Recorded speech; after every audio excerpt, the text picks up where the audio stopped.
Kwa hiyo mwaka huu mnabidi muangalie hata yenyewe tofauti wa huu mwaka. Watu waridhishwe na endelea nchini. Mwafaka wa kitaifa unahitajika.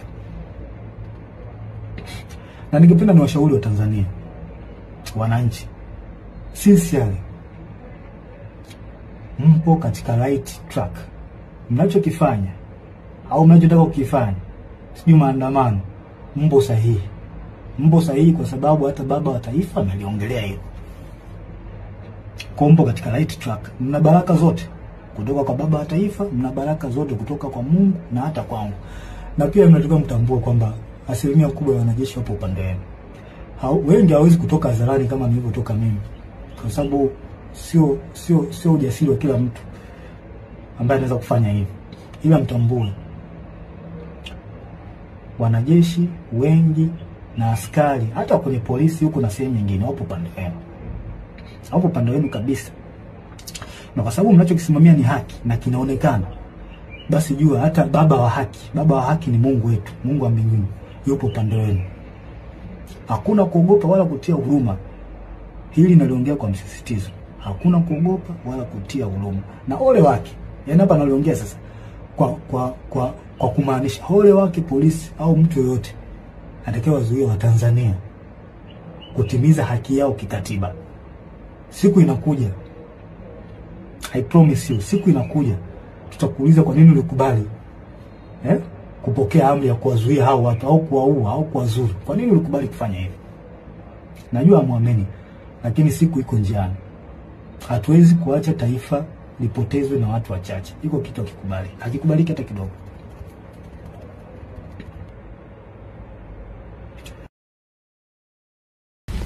Ndugu wananchi, naitwa Kanari Bernard Masala Mlunga, kaimu mkurugenzi wa habari na uhusiano, Jeshi la Ulinzi la Wananchi wa Tanzania.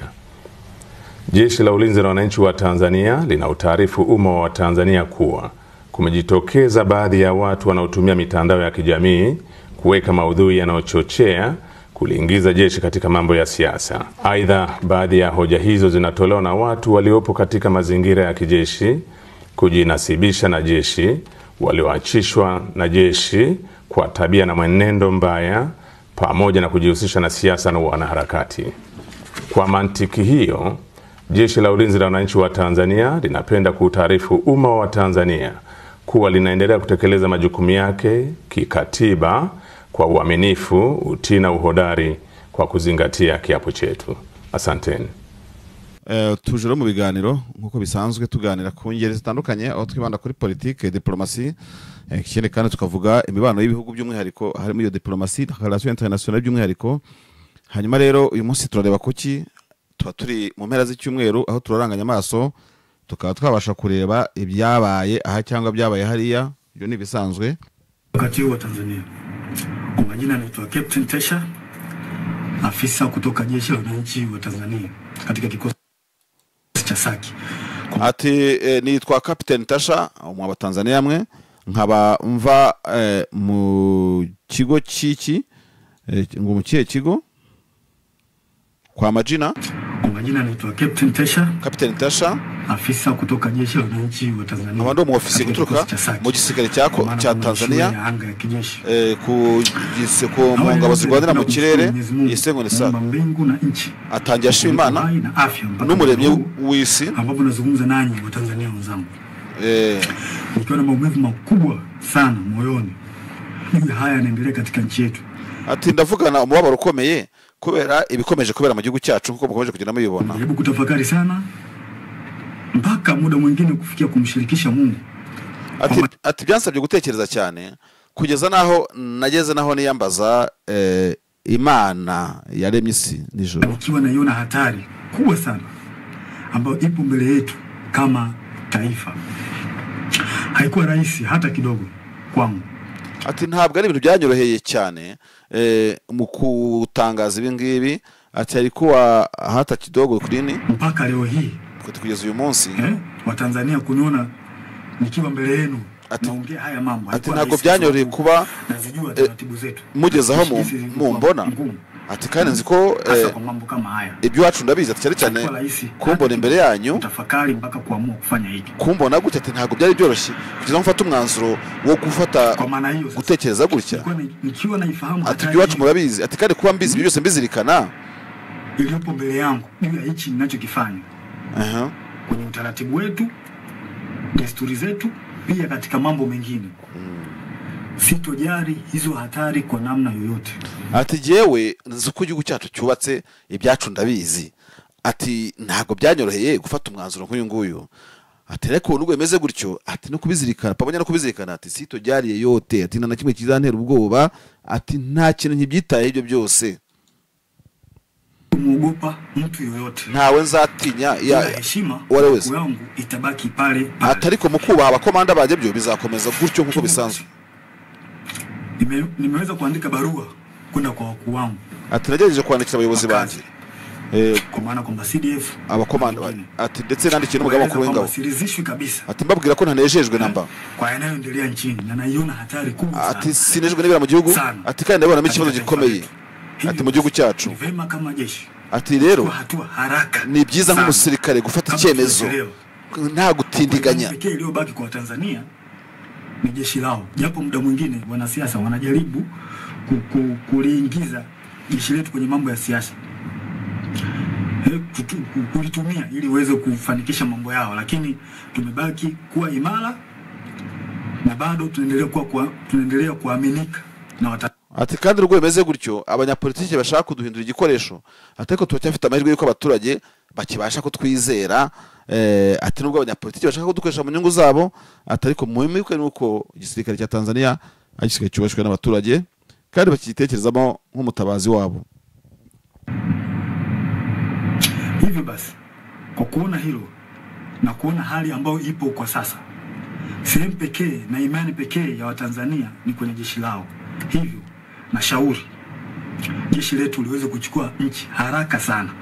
Ati rero nubwo bimeze gutyo, ati ntibihagije, ati genda asaba igisirikare cyanjye gufata mu minwe uko ibintu bimeze uyu munsi kandi bigakorwa vuba na bwangu nta gutindiganya, asa no hamagara igisirikare cyo gukora kudeta na kuweza kuweka mambo sawa no kubasha kuendelea kulazimisha gusubiza ibintu mu biryo no gusubiza ibintu mu buryo kurusha aho gutegeka abantu gukomeza kujya kwerekera imbere kandi hatari heza. Hili swala la uchaguzi, ati cyane cyane kubijyanye n'amatora niweze kuwasikiliza wananchi, ati nyuma gukora taarifa, kwa maana kwamba taarifa mbalimbali kutoka kwa wananchi niweze kuwasikiliza na maoni yao, wanasiasa wazalendo waweze kusikilizwa nao, wenye uchungu na taifa hili wapo wanajulikana. Mfano kuna huyu mzee wetu mzuri kabisa, huyu nani Walioba, mzee mzuri sana, na sijui kwa nini wanampuuza. Yatanze urugero Polepole, abitwa ba Polepole, abitwa ba Butiku.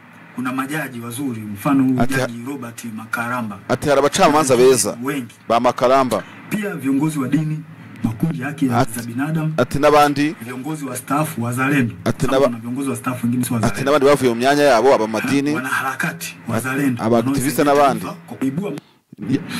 Kashfa za awamu ya 6 ambazo kipindi cha mama na imani mmezisikia, nyingine mmezishuhudia na mnaziona mpaka wakati huu, kashfa za mama, hata manyanga akorwa na mama president. Tusifiche mambo, tukitaka kuponya taifa, mimi kila siku mimi nitakuwa naongea, ati tukwe guhishana taifa, tuongee ukweli, ati ushaka gukiza igihugu, ukweli unaponya taifa, uvuga ku mugaragaro, ati ukuri gukiza gukiza igihugu. Nimekula kiapo cha kusema ukweli, mimi nitasema ukweli hata kama unaumia, ati genda rahiriye kuvugisha ukuri n'ukuri kubabaza.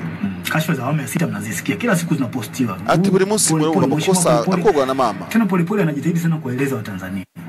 Mimi yani, hebu msikilizeni huyo mtu anawasaidia, msikilizeni. Ameeleza makashfa nyingi, mama mfisadi ya mtoto wa nani, mtoto wa rais. Yaani mtoto wa rais tulitegemea uwe mfano kwa vijana wa Tanzania, kuwa mtu ambaye una tabia nzuri, ati mwana wa president weri kujya ruswa, ati yagombye kuba intanga rugero. Mtoto wa kiongozi ni unakuwa mtu mwenye kashfa, ati mwibaze picha nzuri kwa taifa, nani aibu, ati biteye isoni ku mwana wa president ubwe ari uteza kaga abaturage ruswa na buri kimwe cyose, ati ni biteye isoni, ati ni aibu sana, aibu sana, ati ni isoni ni ikimwaro gikomeye. Yarakaye hano Hizo kashfa za awamu ya 6 mnazijua na zimeelezwa na Polepole na wanaharakati wazalendo. Kuna wanaharakati wazalendo sana wa taifa hili. Wanajaribu kuibua mambo kwa lengo la kuwafahamisha, kuwafungua macho wananchi, muelewe kwamba ndio nchi yenu inaendea wapi. Wamejitahidi sana hawa wazalendo. Wanatoa taarifa mbalimbali na taarifa hizo nyingi zina ukweli. Nyingi zina ukweli. Iyi video ilikuica na bita Mwanzo Plus, Mwanzo TV Plus, ikaba imaze kurebwa n'abantu mu 112,841 mu masaha 22. Tuongee ukweli, hamna kuficha hapa. Rushwa kila sehemu, yani rushwa zimetapakaa. Aturuswa ahantu hose. Mradi mdogo kama ule wa mwendo kasi ule. Mwendo kasi kweli ndio kufikia stage hii. Watu wanapita kwa kuingia madirishani. Watu wanajaa mpaka unakaa juu, ni kweli? Siasa. Na tusidanganye kwamba kwetu halitotokea. Hiyo inawezekana na dalili zishaonekana. Lakini this time itakuwa tofauti na miaka yote. Hawa watu wamefanya maovu mengi sana. Lazima tuongee ukweli, hamna kufichana hapa. Mlifanikiwa? Kwa mimi nitaongea, mkiniua watakuja watu wengine kuongea. Mpaka kieleweke. Atugende babwiye. Haki lazima itendeke. Atugende ubwo mwanyica nabandi bazaza bakomeze. Nasema tukikaa kizembe waone watakuja kututawala. Mimi sikubali kutawaliwa na muone. Atije sinjwa kuyoborwa. Kwa FANCDF naomba nilieke ili swala nilieke niwe mkweli katika swala hili. Atireka nkubwire mugabo w'ingabo. Wazalendo kweli. Naomba nilieke ili swala liwe. Atireka kino kibazo njibishyire ku mugaragaro. Ati rwose mu byumve. Tusipokuwa makini. Ati tutitonda. Nchi yetu itakuja kutekwa na wanasiasa. Ati gisirikare cyacu kiraza kwigarurirwa n'abanyapolitike. Kama ilivyotekwa mahakama. Jeshi la polisi. Usalama. Na iona hatari jeshi letu nalo kuja kutekwa na wanasiasa. Ati nkuko abanyapolitike bigaruriye inzego z'ubucamanza, polisi n'ahandi.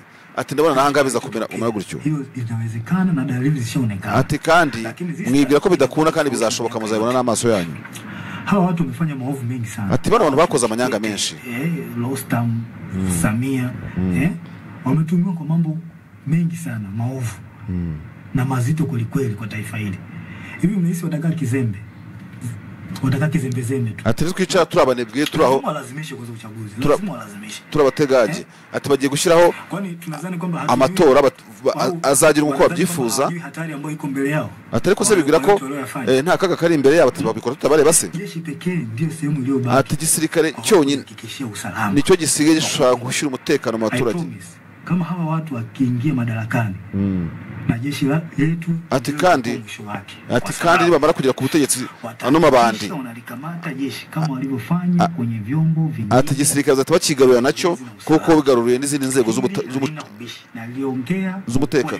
Ati binde babwiza ukuri ati ntabyo kugira nta mpaka. Watalikamata jeshi letu. Isirikare ryacu kizigarurirwa n'abapolitike kandi bazabigeraho. Ili wapate full protection. Ati rero bazabikora kugira ngo babone kwigarura inzego zose. Kweli na mapenzi mema katika taifa hili mtakuwa hamna pa kwenda kwa kulilia. Ati kandi mwese byo mwigira byose mubireba ati muzasigara mudafite abo kulirira.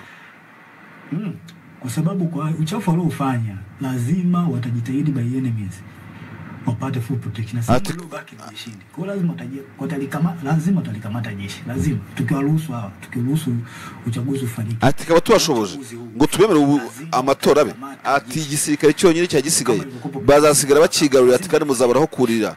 Ati kandi bazabikora by all means. Ati bazabikora bakoresha ibisho byose. Hawa tuone hii hatari ambayo iko mbele yetu.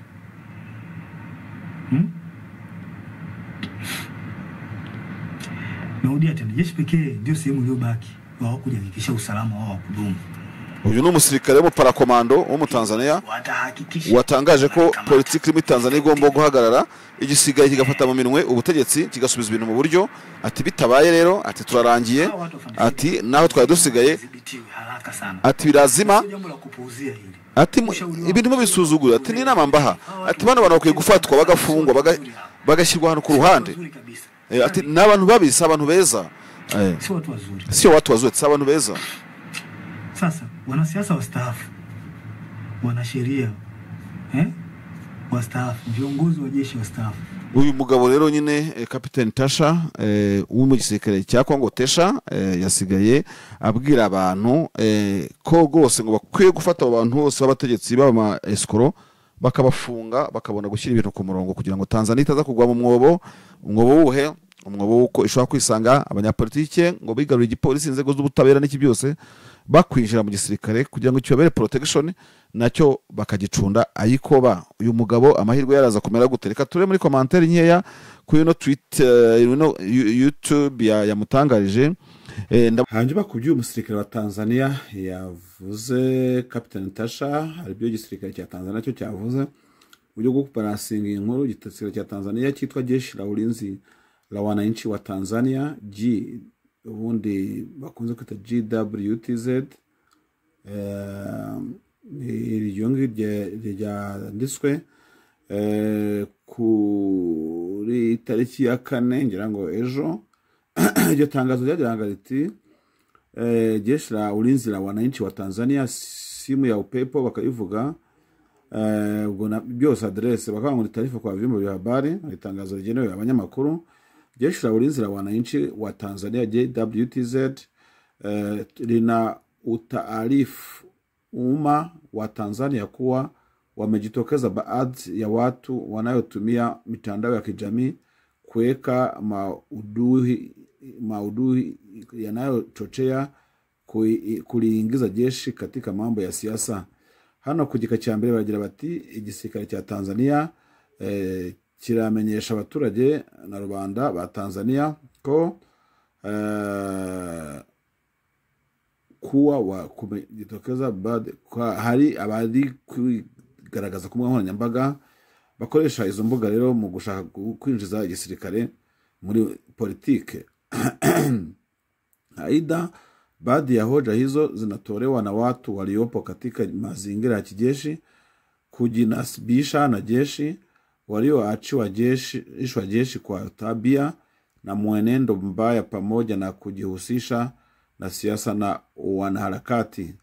Nubwo bemeze gutyo bamwe bumvikana kuri mbuga nkoranyambaga batangaza ibyo na bifite aho bigeze guhurira n'igisirikare koko, ariko bakaza gutandukanywa n'izindi mpamvu bibonekeza nk'abasirikare kandi nyamara bizo ko bavanye mu gisirikare kubera indiscipline cyangwa se kwitwara nabi ndetse no gushaka kwitwara nk'abanyapolitiki cyangwa se abahanira uburenganzira bwa muntu abo bita activiste. Batero kwa mentiki hiyo bati rero ni kubwiyo mpamvu JWTZ linapenda kwa taarifu umma wa Tanzania kuwa linaendelea kutekeleza majukumu yake kikatiba kwa uaminifu, utii na uhodari kwa kuzingatia kiapo chetu. Ati twamenyesha ko twege tukiri mu birindiro byacu dukora nk'abasirikare tugendeye ku bunyamwuga ndetse n'uburyo ki tugomba kwita ku ndahiro twarahiye bitandukanye n'ibikomeza gutangazwa nabo bose ngo byatanzwe na Colonel Bernard Masaiya Miyunga kaimu kurugenzi wa habari na uhusiano Jeshi la Ulinzi ya Tanzania, ubwo nyine ari muri timu ya communication y'ubuvugizi bwa Tanzania. Iri tangazo kandi ngira ngo ni naryo ryanasomwe muri ubu buryo. Naitwa Kanari Bernard Masala Mlunga. Ndugu wananchi, naitwa Kanari Bernard Masala Mlunga, kaimu mkurugenzi wa habari na uhusiano Jeshi la Ulinzi la Wananchi wa Tanzania. Jeshi la Ulinzi la Wananchi wa Tanzania lina utaarifu umma wa Tanzania kuwa kumejitokeza baadhi ya watu wanaotumia mitandao ya kijamii kuweka maudhui yanayochochea kuliingiza jeshi katika mambo ya siasa. Aidha, baadhi ya hoja hizo zinatolewa na watu waliopo katika mazingira ya kijeshi kujinasibisha na jeshi, walioachishwa na jeshi kwa tabia na mwenendo mbaya pamoja na kujihusisha na siasa na wanaharakati. Kwa mantiki hiyo, Jeshi la Ulinzi la Wananchi wa Tanzania linapenda kuutaarifu umma wa Tanzania kuwa linaendelea kutekeleza majukumu yake kikatiba kwa uaminifu, utii na uhodari kwa kuzingatia kiapo chetu. Asanteni. Bona uitwa Margaret John yavuze ati Mungu ibariki Tanzania.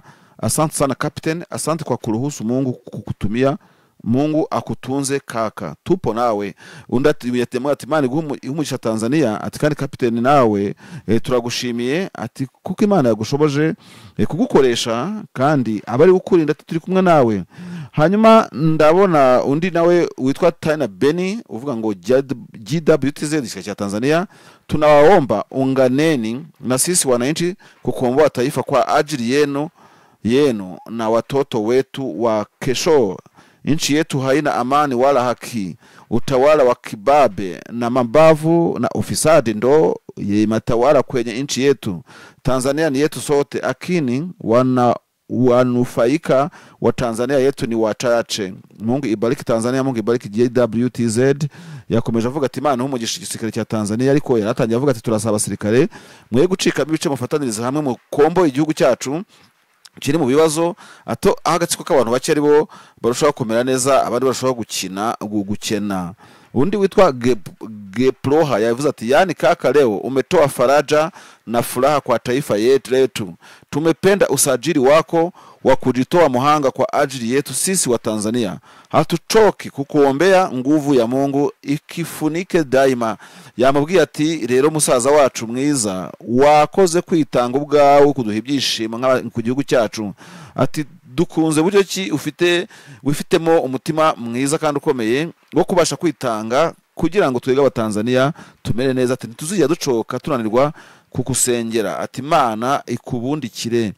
Hano unaravuga ati yitwa Ave Mulemaria, Bwana Yesu na muzungushia Kapiteni Tesha, damu yako Yesu Kristo, Yesu murinde, mutunze baba, ubaya wote utakaoelekezwa kwake usifanikiwe, amen. Yamusengera avuga ati rwose Mana ye Bwana Yesu na ati muzengurukije amaraso yawe ya Kristo Yesu murinde, umubesheho, umurinde ikibi cyose kizatekerezwa kumugira nabi, ntikizigere kijya mu bikorwa. Uwitwa Salom Jabir ati kaka Tesha, Allah akulinde walahi na kuombea dua leo saa 2 usiku inshallah. Barimo kumusengera.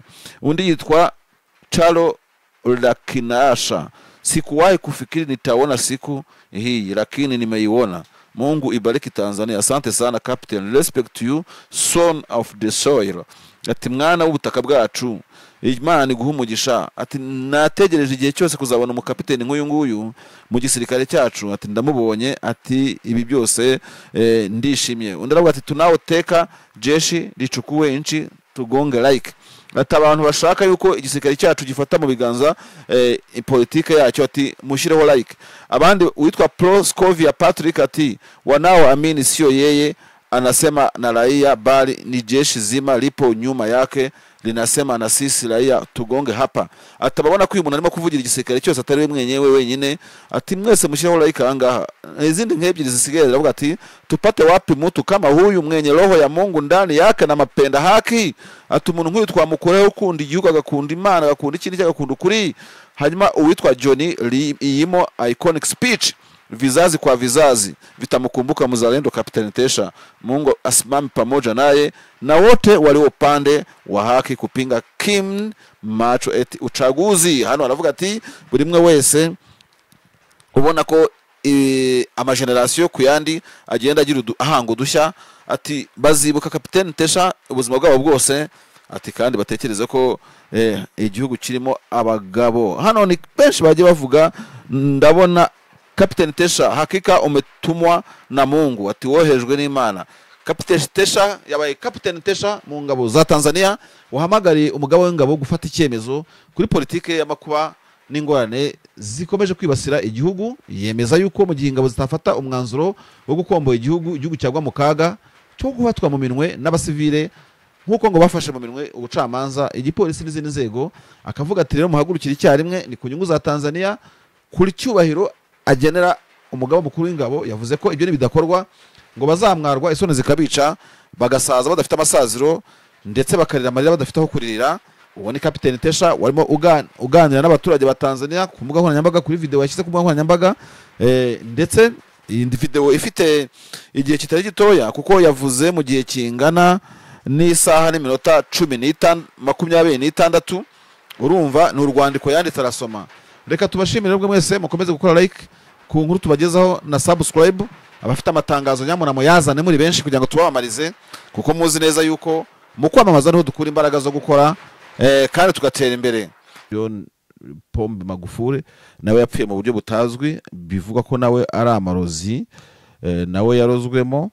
So rero uyu mugabo Captain Tesha yavuzemo byinshi, avuga ko izindi nzego zabaye corrupted, abasirikare bamwe batumva impamvu nyine ngo byaba bimeze gutyo. Rero akavuga ko abasirikare b'inkingi ya mwamba cyangwa se colonne vertebrale y'igisirikare cyabo yari isigaye, ko abanyapolitiki bari bakwinjiramo nyuma yo kwiba.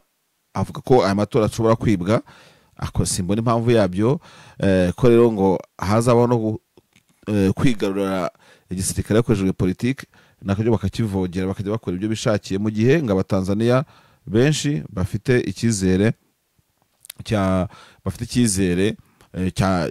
igisirikare cyabo n'inzego z'umutekano.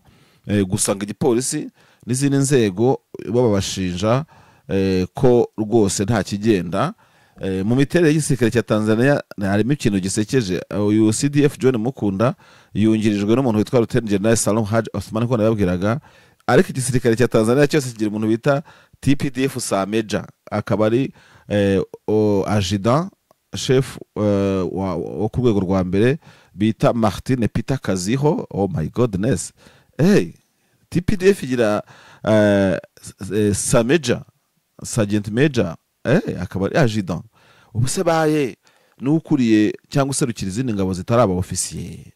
Ubuse aba bantu baba bakomeye ba adjudant, haryo ubundi adjudant chef wala babita warrant officer wa class 1 Martin Peter Kaziho. Kandi uko igisirikare gitoye umurongo mudakina, uyu mutipe TPDF Sameja araza ku mwanya wa gatatu w'igisirikare. Kano nta kantu kagashya mbonye kuva nabera. Oh my goodness, what organization. Hanyuma mwumve uyu ajida hasi hakajya umukomanda wa military headquarters, ubwo niyobora aho igisirikare gikorera kuri etat major. Ibyo ni ibintu byumvikana. Kuri general headquarters hakaza nyine oya wa wundi wa chief of staff Osman, ntago ari ingabo zo ku butaka. Oya, ingabo zo ku butaka hano bamwerekanye nawe ngo yitwa ngo Commander of Land Forces Major General Fadil Omar Nondo. Uyobora ingabo zo mu kirere ari naho Captain Tesha abarizwa. Uyu nguyu urimo kwivuga ku myato ku nkoranyambaga ni Major General Shabani Bargashi Mani. Ingabo zirwanira ku butaka La Force Navale ya Tanzania ziyoborwa na Rio Admiral Lamson Godwin Maisaka, mu gihe ngira ngo uwo Chief of National Service ubanza ubushinzwe abantu binjira mu gisirikare then bagataha nyuma, Major General Rajab Mabele. So ntago bibangwa ko tubinyuramo byose, ntibyaye nangombwa cyane. Twarimo dushaka izina rya wa mugabo wayoboyeho etat major muri ariko ni Rwamunyange, James Rwamunyange I think, kuko ntabwo izina rye rwose naryibagirwa, kereka niba ririmo kubivuga nabi cyangwa Mwamunyange gutyo. Ariko ntabwo nabonye hano. Igisirikare cya Tanzania gikoresha budget ya biliyoni 2 z'amadolari n'ibice 2. Bafite amafaranga menshi, bafite military expenditure nini cyane bakoreraho. Ubwo rero uwo mwigomeke wabo niyo waje kwigomeka. Abantu bakibaza bati kuki bibaye muri iki gitegurwa n'amatora. Hariho n'abajya kure bakavuga bati Tanzania wasanga nayo itangiye kuba nayo ishobora kuba itangiye kuba yakoresha abantu, ikavuga ko bigometse kandi atari ko bikwiye. Uyu mugabo yitwaga Davis Mwamunyange, akaba ari wayoboye Tanzania nyine chef d'etat major muri cya gihe twavuze haruguru. Bavugaga ko yarozwe nyine ni Mwamunyange. Je m'excuse beaucoup ku izina ryiwe, ariko bakavuga Davis ntabwo ari James, nabwo urumva kuri James nibeshye, hari undi mu James nawe izi ngabo ariko Mwamunyange we ni Davis. Bati rero Mwamunyange yararozwe, bati reka sinakubwira, bati bavuga byinshi abantu bati people talks, abantu baravuga cyane. Uyu mugabo rero wagize gutya akigaragambya se amaherezo azaba yahe, ukabona kahamagarira ingabo ihangana.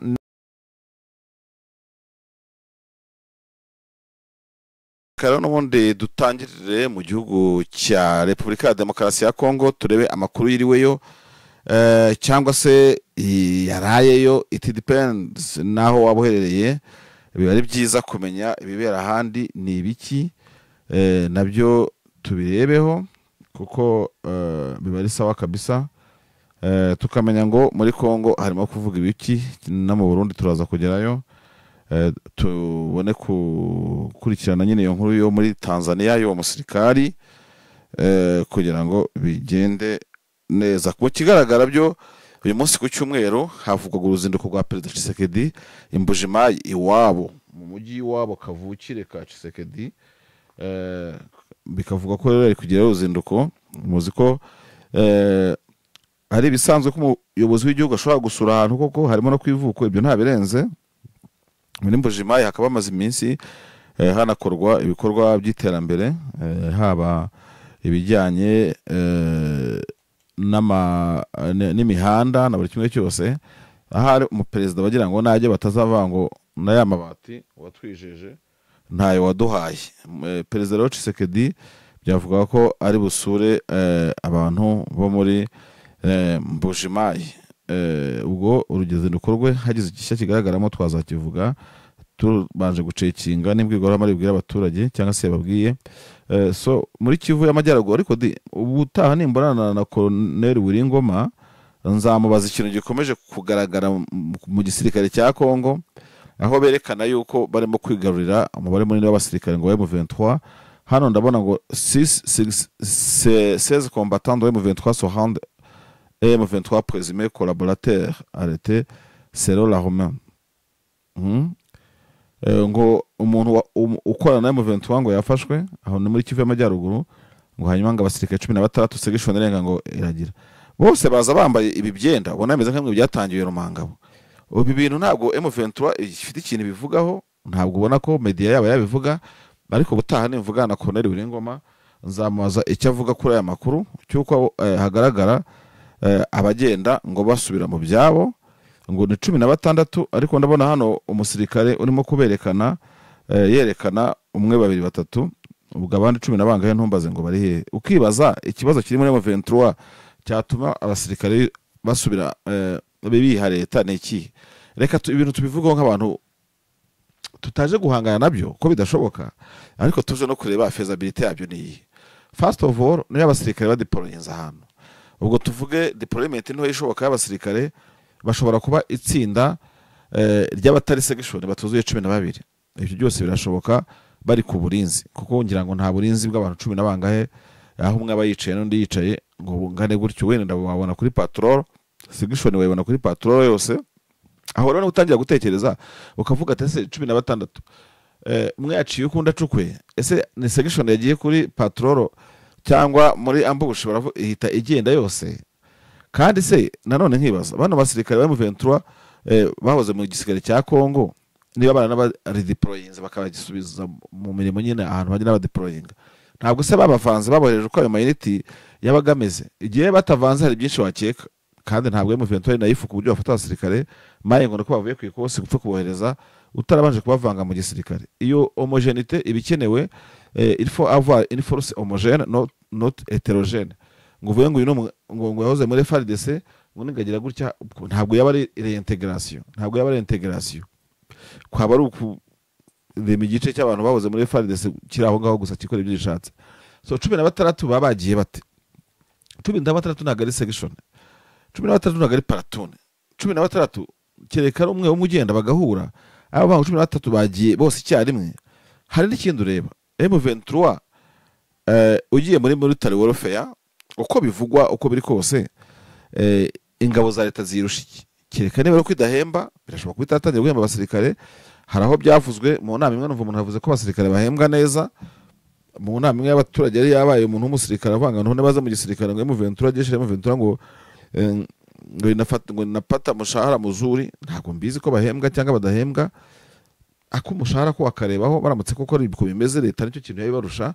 Ariko se bubageraho ryari? Harabiriye barasana bari amaze umwaka ejo barabiriye barasana bari amaze umwaka batabona mushahara. So ni iyihe mpamvu wavuga kuko muri M23 muri no minsi nta demoralisation wavuga, nta kintu na kino, ntago M23 iri muri vulnerabilité imbere ya leta ngo uvuge abasirikare ngo barambiwe, bashonje, babwiriwe, bari en débandade, barasirwa hariya. Oya, ibyo wenda bihari twabitekereza uti ingabo za leta zabagose baritanga, none barimo kwitanga kubera iki? Ikintu kimwe gishoboka ni kimwe gusa, kuba bano bantu M23 yafashe ikabajyanira umangabo, hari nk'abo mu zindi ntara za kure batumva ibyizi ntambara zo muri Stade DRC bari barimo barwanaga, byabaye n'impamvu yo gutsindwa no kwirukanka. Bityo rero umuntu wirukanse akishyira mu maboko y'igisirikare cya M23, n'ubundi se navuga ngo ubwo se yakwisubiza mu ngabo za leta, yabatashye iwabo se yabagira ngo se asubire kuri liste dope ahembwe? Hari torture sa M23 bakorera kandi baravuye ku ikosi ya Rumangabo. Ikindi nk'uyu muntu urimo kureba ku ishusho ni umwana. Ese uyu mwana M23 yamwemeye ko asoze ikosi muri M23 gute? Abandi wenda byashoboka, ariko nk'uyu n'umwana sinzi ko M23 ari kumuha ikosi ngo bikunde. Inkuru ya Actualité akadomo CD iravuga ngo 16 combattants de la rébellion de M23 se sont rendus aux forces de sécurité, révèlent les FARDC qui affirment avoir aussi arrêté 23 présumés collaborateurs de ce groupe armé dans la province du Nord Kivu. Byabereye hehe? Ngo aba 16 nkuko bitangazwa nyine na Lieutenant Mark Elongo, umuvugizi wa Sokola ya mbere, niwe wabyemeje. Aba ngo bahagarikiwe i Rubero. Ngo umwe aravuga ngo j'étais enseignant à Kibirizi, ngo nigishaga Kibirizi, on m'avait pris par la force en revenant de l'école, ngo bamfashe ku ngufu bantwara mvuye ku ishuri kwigisha. J'ai été ensuite amené au centre de formation militaire à Chanzu, nuko banjyana mu myitozo mu gisirikare cy'Cyanzu.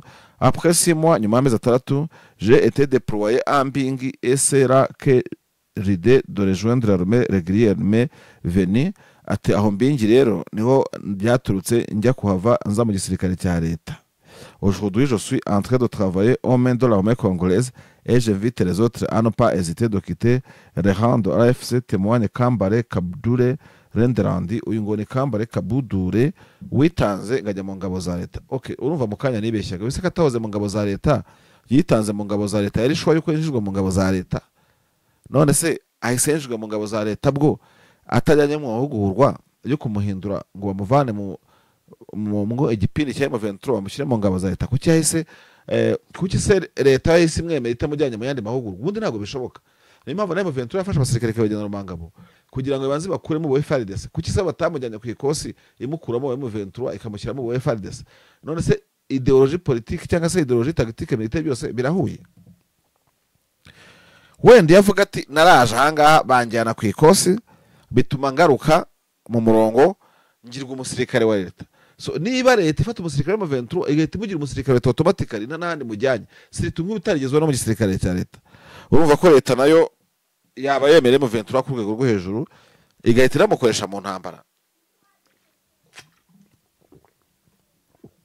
Kuki se FARDC yahise mwizera itabanje nyine kumutohoza? Hano rero Mark Elongo, uwo muvugizi wa gisirikare, aravuga ngo ngarankuraje ngo abandi ngo baze. No, ibi ngibi ni amagambo ameze nk'amwe yo kwa Habyarimana bavuga ngo bafashe ngo komanda Buhinja ngo nuko ngo bigenda gute ngo n'abandi ngo nibaze. Ariko abantu bagira mu de operatoire ijya gusa FARDC exfare ibiki n'ibiki mana mwijo. Jewe no Marshal yo mvuga ubanza mugira ngo n'ikintu kiba kiri inyuma gicishe inyuma. Hari abantu bagira imikorere ipfu itarimo igisirikare kabisa. Jereka nemere ko umuntu yavuye muri M23 ajya muri leta, ikosi bamuhaye imuhindura umusirikare wa leta niye. Ese biri automatic ko se yagiye mu gisirikare cya M23? Reka tubifate gutyo, bakavuga ko uryo muri M23 abakoze icyaha uko yaba umusivile yaba iki, we ko atafunzwe ngacirwa urubanza, ahubwo aya magambo twumva tube tuyumvira mu rukiko rwa gisirikare kubera ko yakoze insurrection akarwanya igihugu kiwe. Ese cyo bashinja General Kabila ngo suko ari mu ruhande rwa M23 ariho acumbitse? ntibavuga ngo mouvement insurrectionnel abase icyo bakoze kitari insurrection iki ni ukwivuguruza waba uri umwarimu ukajoininga mu 23 twari kubyemeza no kubaburanya ukabitsindira ariko ntabwo biri automatique guhita umusirikare no shaka mabwire ibi bintu bikenera abantu ibintu biri mu bwenge baba batekinika nabi kabisa batekinika nabi ntabwo mbona impamvu yatuma abantu buri munsi kuko iyo baza kuba abahoze muri leta barimo gusubira mu unity yabo bavuga ati genze uko FARDC bayeho iwacu ni banduru ni bakongo wenda nzagera ku muryango wanjye it's okay akavuga ati wenda ntabwo nzabazabonagana umuryango wanjye ubunaka kandi rero urumva ubushize habaye pass out y'abasirikare mu division zima abasirikare mu 7 pe 700 akababwiza ukuri buri abasirikare n'ubwo babijana mu ngabo zingana kuriya umutima woroshye bahamagagwa n'abagore n'abagabo bati muze mugire mute muve muri abo bantu simbizi wenda babyashoboka disation ubu disatana cyo kiba mu bisirikare hose ku isi yose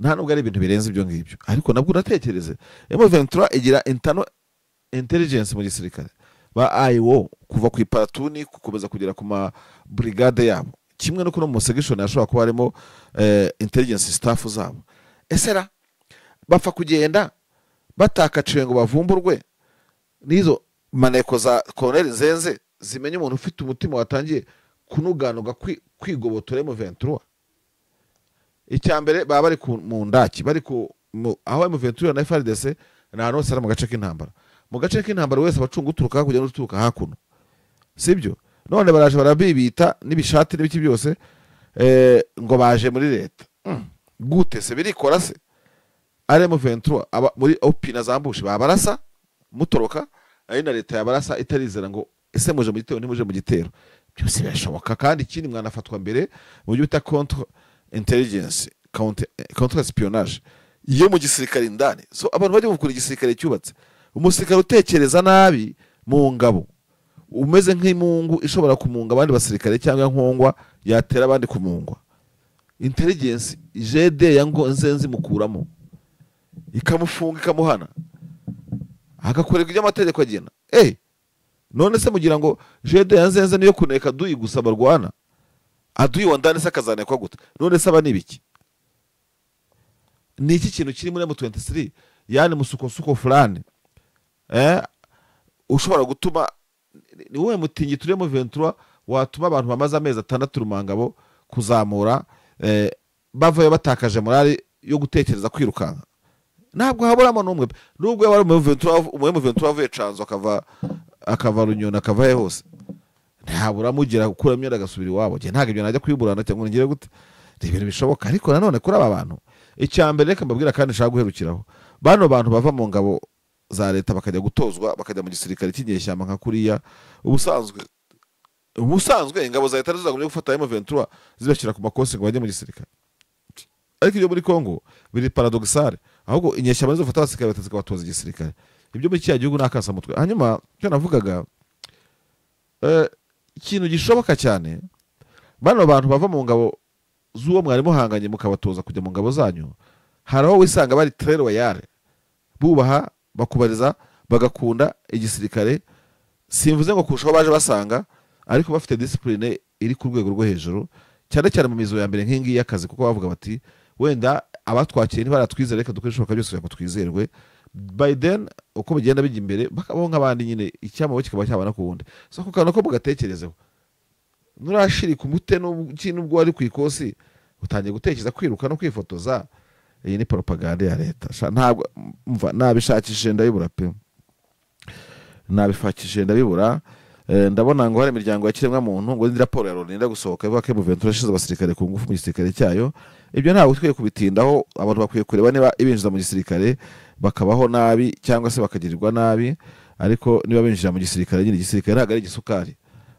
bagomba kujya mu gisirikare bakabakaranga bakamenya igisirikare aricyo ari nta biba birenze rwose nta biba birenze hari ingabo za leta bango zafasha ingabo za M23 ngo zingana gutya na gutya mwafashe se mwarwaniye iyo muvuga muti twarwanye bishyira amaboko yacu ko nta ntambara yigeze baho oya kwanza mwimarira ntuze amabatere iyi nta nkuru rwose irimo ahubwo ni ibintu ntazi byo muri ya leta ya Kongo utamenya ngo bari mu biki mu byukuri bari mu biki ese uyu muntu wahaye inzandiko zo kumufata zo kuhagarara Repubulika ya Demokarasi ya Kongo muri Afurika y'Epfo witwa John Kalunga Nyakeru ntashobora kuba ari musaza buriya wa perezida umusaza w'umugore wa perezida birashoboka nyamara birashoboka akaba kandi yarozi ari ambasaderi muri Kenya agahamagarwa muri 2023 perezida wa Kenya icyo gihe ngo yari yanze gufata no guta muri yombi Corneille Nangaa igihe yashingaga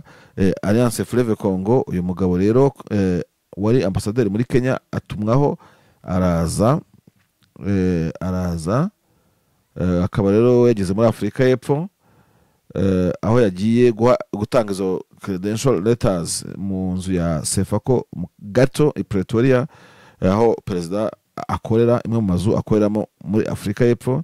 Mumbwire di abamuzi uyu mugabo ko atari musaza w'umugore wa perezida, ariko niko numva bishoboka yuko amakuru yaba ameze ko uyu mugabo ambasaderi watanze impapuro ze zo guhagarara Kongo muri Afurika y'Epfo ari musaza wa perezida n'umugore wa perezida, ni muramo mbega wa perezida ari we John Kalunga Nyakeru. Niko bimeze, ifoto irimo kugaragara arimo gutanga impapuro imbere ya perezida wa South Africa. Imirimo myiza bwana John Nyakeru, nawe ijajabire kabisa bigende neza.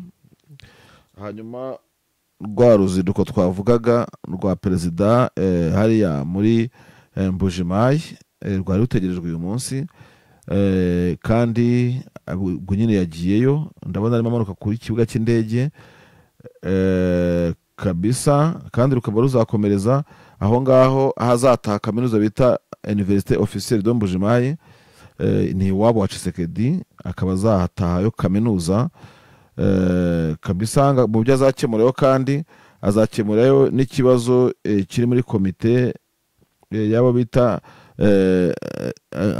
yakaba azongera akashyira amafaranga menshi bakongera gusubizaho dosiye ku sosiyete bita Miba Miniere do Bakwanga kugira ngo ikomeze icukure nyine amabuye y'agaciro. Ubanza rimaze iminsi yarasinzire, buriya ni byinshi byavuga kuri uruzinduko. Reka tugenda mu Burundi turebe ko hari ikintu gihari, then tuze nyine kugenda twerekera muri ya nkuru yo muri Tanzania az twarimo tubivuga mu kanya katambutse. Turebe mu Burundi, turifashisha ibinyamakuru nka SOS Media Burundi cyangwa se ikinyamakuru Iwacu, turebe ko hari amakuru yandi mashyashya mu Burundi nabo yaba hari, kuko ni igihugu cy'abavandimwe tuba tugomba nacyo kukivugaho. Mu gace ka Cibitoke na Bukinanyana, izi ni komine ziri ngira ngo ni mucyo bita Butanyerera simbizi, ariko muri province za kera ko zivugwa hari icyorezo cya kolera kimaze guhitana bagera kuri 13, abandi 500 bakaba babaruwe bavuga yuko iki cyorezo kimeze nabi muri Bukinanyana. Rero simfe ngo nuko imipaka yabo n'u Rwanda yahagaze ubu ngubu byabyongobye kuba ari ibibazo, ariko burya nta wamenya. Hari imigezi igenda yisukiranya mu byogo bitandukanye, ubwo sinzi abantu bepfiriya icyo babitekereza, ariko kolera imeze nabi. Ni report y'aba bantu 13 kuri 192 nabo barimo kuvurwa muri izo komine navuze haruguru mu gace ka komine Cibitoke na Bukinanyana mu burengerazuba bw'amajyaruguru y'u Burundi, nk'uko abashinzwe iby'ubuvuzi bakomeza babitangaza. Ino kolera yaragaragaye ku itariki z'ukwezi kwa 9, hanyuma icyorezo gikomeza kugenda kizenguruka kizengereza abantu batandukanye muri komine Cibitoke na Bukinanyana. Ahibanzweho cyane iki cyorezo n'aho bitwa Imparambo, Nyakagunda, Samwe, Munyika, ahitwa Ruziga na Rukana, Kagazi, Gasenyi, Ndava na Nyamitanga. Aha ngaha akaba ari ahantu hibasiwe cyane n'iki cyorezo cya kolera kimaze guhitanamo 13. Muri abo 13 harimo abantu bakuru 8 ndetse n'abana 5. Kolera ikaba ari indwara iva ku cyo bita de maladie domensale, ni indwara ziva ku biganza byanduye bidakarabye. Ubwo muri make ni indwara iva ku mwanda. Igihugu cy'u Burundi rero kikaba gikwiye gushakisha uko cyakemura iki kibazo. Ahanini biva ku mavomo n'amariba n'amazi abantu bavomamo adatunganye. Kolera ni indwara ikunze kwibasira ahari abantu benshi, promiscuité, baturanye begeranye, ibasha kuba propage mu buryo bwihuse. Hanyuma nyine aya makuru akaba avuga ko nyine abo 5 bapfuye ari abana, 8 ari abantu bakuru. Muri komine muri ku musozi wa Nyakagunda 7 personnes dont 3 enfants ont succombé. Au Canada, le secteur de Binyange, Baza, Midouha, 5 décès ont été enregistrés, des enfants et 3 adultes en fait. À Rusigani, personnes âgées également perdu la vie. Les autorités affirment que 470 malades ont été guéris. Ngo hamaze gukira bagera kuri 470. Abandi 9 baracyari mu bitaro aho ngaho bavurirwa ni muri Rugombo. Ni ibyo ngibyo rero urebye umuntu yavuga biri muri kariya gace. Imana itabare abantu kabisa. Abaganga ba Médecins Sans Frontières ngo barinubira ko mu by'ukuri abita kuri aba bantu b'abaganga nta kintu babona kifatika, ngo babayeho nabi. Hanyuma bakavugwa no yuko nyiramazi yanduye. Ndabona hano abaturage barimo gufurira mu mugezi runaka, sinzi ngo nuwuhe, nabo ngo bafite ibibazo nyine, urumva bafurira mu migezi. Iyo migezi niyo bavoma, imigezi birimo umwanda buri kimwe cyose. Hanyuma hakarangira hatangwa inama nyine z'icyo gukora, no kuburyo umuntu akarabye no gushaka uburyo chaîne de propagation iba mitigated kugira ngo badashobora kugenda indwara ikwira hose. Ikindi navuga nuko n'ibihugu bituranye n'u Burundi bigomba gucungira hafi kugira ngo bidakomeza kugenda bigitera ibibazo. Hano hari n'indi nkuru ivuga ko, reka turebe n'ibyo nkuru ivuga. Ndabona ngo Bujumbura, arrestation massive de Congolais, la peur s'installe dans la capitale. Abazayirwa nabo ngo n'abatikongomani batembera mu gihugu Bujumbura ngo bakomeje gufatwa ku bwinshi kabisa. Ngo icyoba ni cyinshi cyane ku baturage b'abakongomani bari Bujumbura mu murwa mukuru w'ubukungu w'u Burundi. Ngo aho bivuga yuko barimo kugenda basaka, bafata bakabafunga mu makaritsiye atandukanye, ariko kandi abibandwaho cyane bakaba ari abaturage rubanda ruva muri Repubulika ya Demokarasi ya Kongo. Operasiyo iheruka yabaye ku itariki kuri wa gatanu nyine ku itariki 3 z'uku kwezi muri karitsiye ya Mutakura mu majyaruguru y'umujyi wa Bujumbura, aho igipolisi cy'u Burundi cyakoze umukwabu urugo ku rundi. Mu bantu bagiye bafatwa rero harimo abakongomani ariko bakaba mu by'ukuri badafite ibyemezo byerekana ko kuko ari impunzi, ngo nta statut y'ubuhunzi bafite. Mu minsi 4 yabanje nabwo ngo hari habaye undi musako mu Cibitoke, naho hafatwa abandi bakongomani benshi, ndetse bikavugwa yuko hari abagiye barekurwa nyuma yo gutanga amande y'amafaranga 200 y'amarundi buri muntu wese ku giti cyiwe. Ubwo amafaranga 200 y'amarundi ni nkanga y'amanyarwanda, uko biri kose ntihabuzemo amafaranga 100 cyangwa se byegera yo ngayo. Bacibwaga amande bagafungwa, abandi bayabonye bakagira gusa ngo babonywe ko badafite ibyangombwa bise birukanwa bavana mu gihugu cy'u Burundi, banyujwe ku mupaka wa Gatumba Kavimvira mu burengerazuba bw'u Burundi, hanyuma basubizwa iwabo ku ngufu. Hanyuma abandi bafashwe bafite ibyangombwa by'impunzi babasaba kujya mu makambi y'impunzi aho zigiye zibarizwa. Ubwo baba baratawagitse inkambi z'impunzi.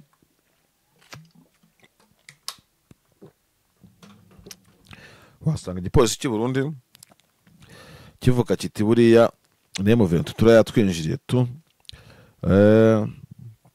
Hanyuma nyine hagerageje kubazwa impamvu ki ibyo byose bikorwa.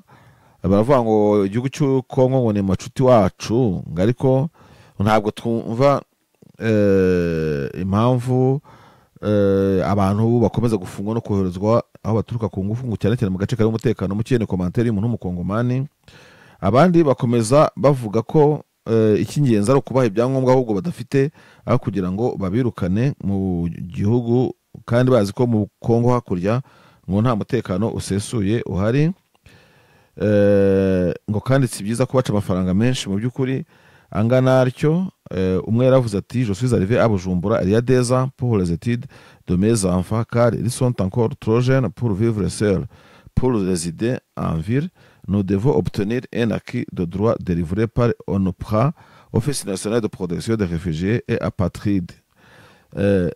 Avuga ko rero ce document de réfugiés à vivre en milieu urbain, mais aujourd'hui il est devenu difficile à obtenir.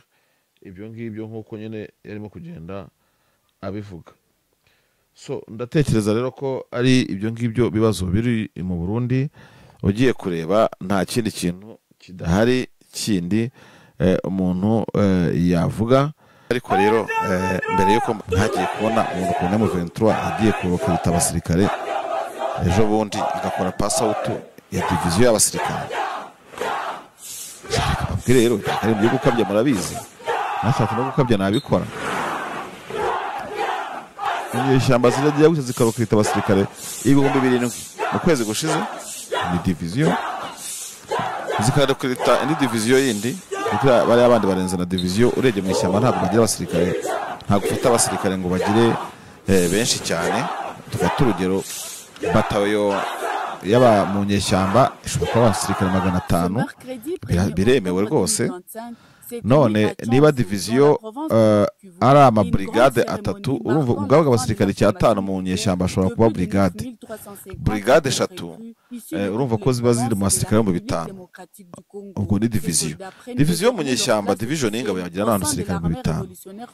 Hanyuma ariko ibyo kuvuga ngo ni mu nyeshyamba gusa no ku bisirikare by'ibihangange bikoresha abasirikare bake kubera ko hari aho bagera bagakoresha ibikoresho kurusha abasirikare kandi ntibabuze kwitwa bataliya. Wenda bakavuga bati dufite imbunda zikomeye amadrone ya kavaringa aho abantu runaka nyine ba patrolling bakavuga ati rero ubwo dufite abasirikare bangana batya na drone zingana gutya ubu turi bataliya. Bitabuje ko yari bataliya 300 ariko ifite drone zakora akazi gahwanye n'aho 600 kuko hariyo patrol yabikora patata. Bakavuga ati ahantu harwana abasirikare bangahe ibifaru bikomeye 10 bya kavaringa bikapatrolinga indege z'intambara buri amasquadron n'indege byose ni ibintu mbega ugenda uterateranya. Simvuge ngo mu nyeshyamba y'abasirikare bashobora kuba brigade igizwe n'abatagizwe na 500 nuko bari bakeya bagacunga neza bakicunga neza kuko no muri management urumva babigoye. Ingabo zahita zaba zikomeye bafite uwo battalion commander CEO bafite operation commander admin inde nande staff ni cyane ariko munyeshyamba nabwo ntekereza ko iyo staff yose bingana gutyo gucunga abantu magana.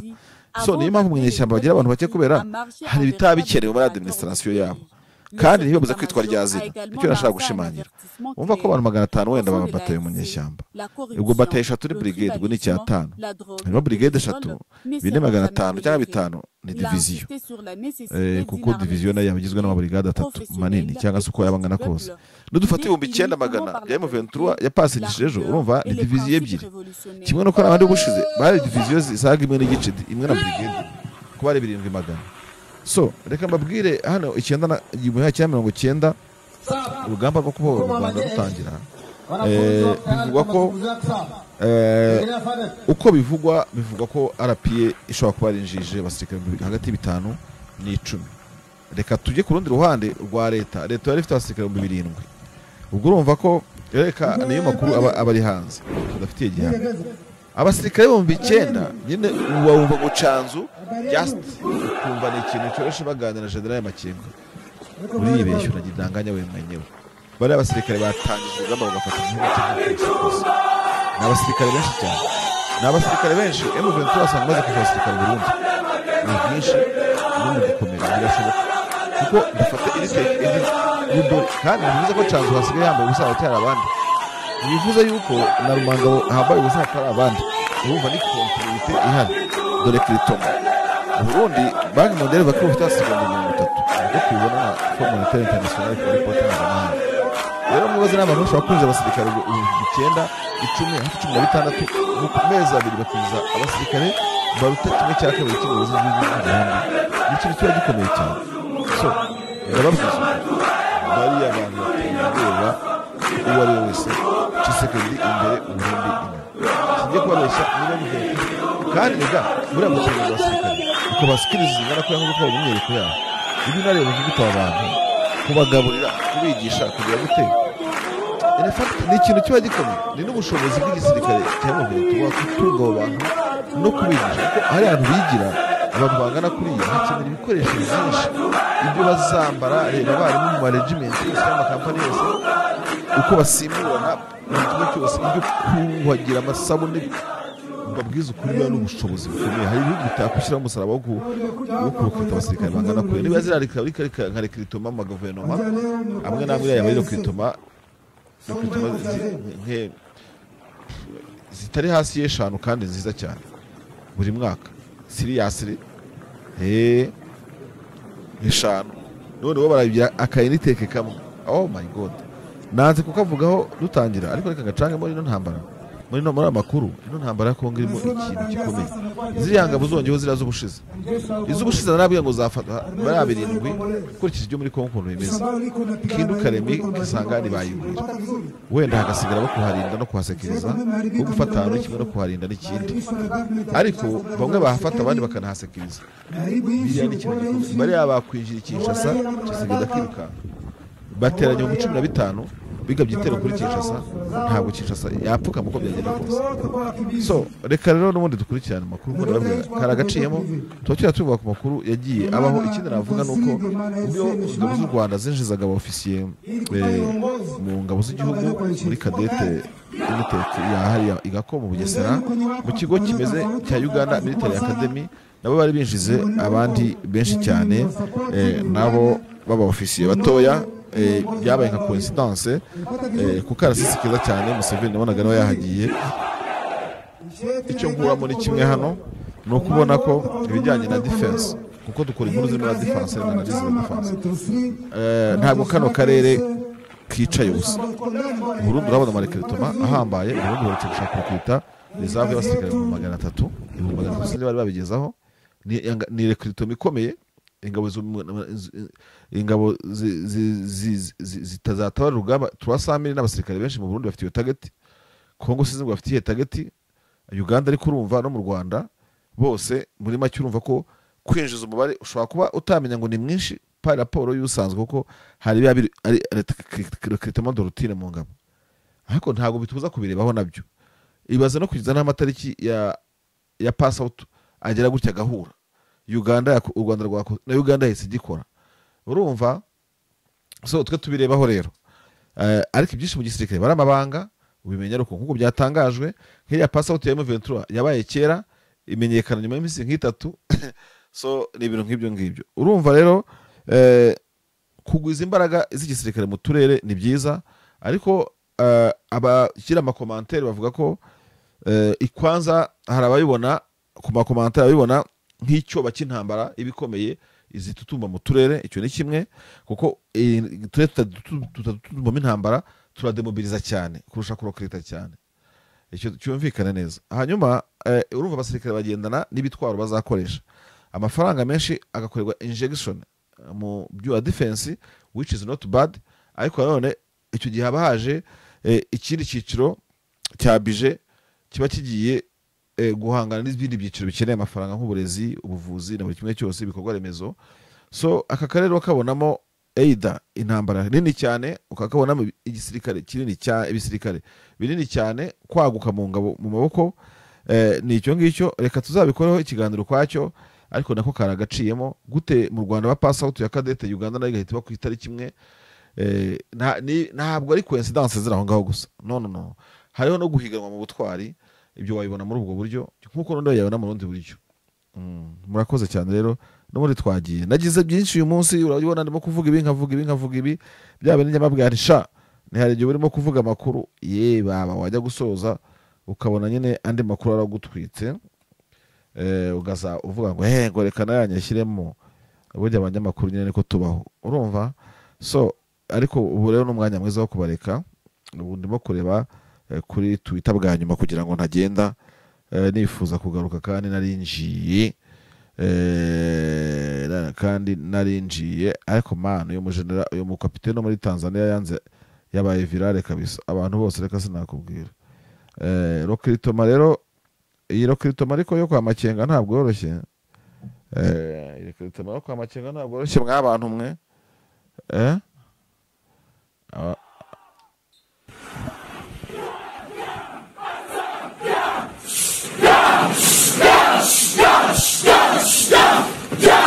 kandi harimo n'abakobwa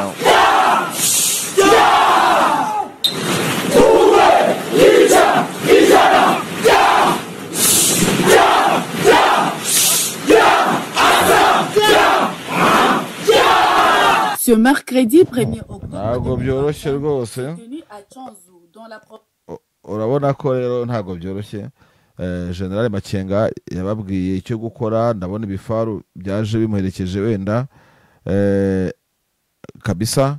Ubwo rero reka dukomeze tubane kuko aya makuru yaba menshi. Abasirikare rero babaye recruit ni 9350, ni diviziyo ebyiri za Karundo, rasingiye kubabeshya. So amahoro y'Imana nakomeze abane namwe, kandi mwebwe mwese mukomeze kunogerwa na gahunda tubagezaho. Gusa mu magambo make General Makenga yagejeje kuri abasirikare, noneho ntabwo ndubakire. Baravuga bati Marshal namwanze nkuru munsi zamuryoheye. Yagize ati Jeshi sasa imekuwa tangia sasa imekuwa jeshi la RC. Jeshi la ukombozi.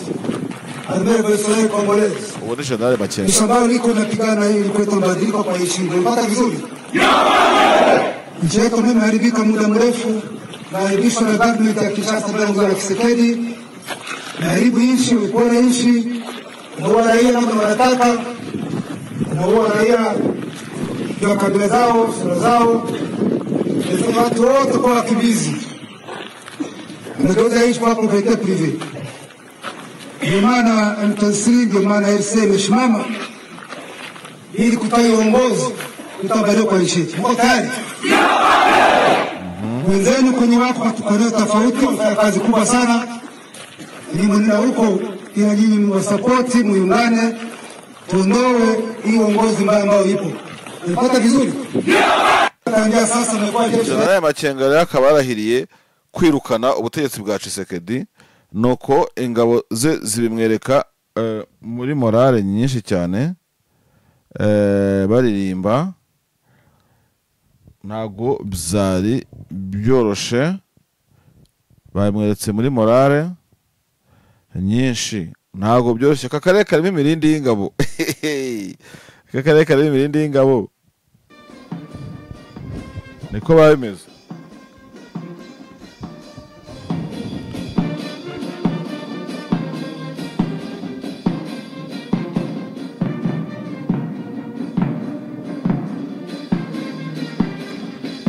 Monduvire iyi na RDF urumva nijya nabwiraga, iyi ni RDF yari muri pass out, urumva RDF yari pass out. Ndabona Museveni nawe abe bari kuri parade, nawe bari muri pass out like azna babwiraga. Ntabwo byoroshye kabisa. Ngayo nguko rero turyoherwe no kiganiro. Amahoro akomeze kugenda natwe mu kiganiro kiryoshye. Tujye ku makuru muri Tanzania by'umwihariko, akomeze kubaryohera nkuko muzi neza ko amakuru anyura ahangaha aba ari amakuru aryoshye kandi ashobora kugira akajya kwigisha agukura ahangaha kujyana hariya. Yes.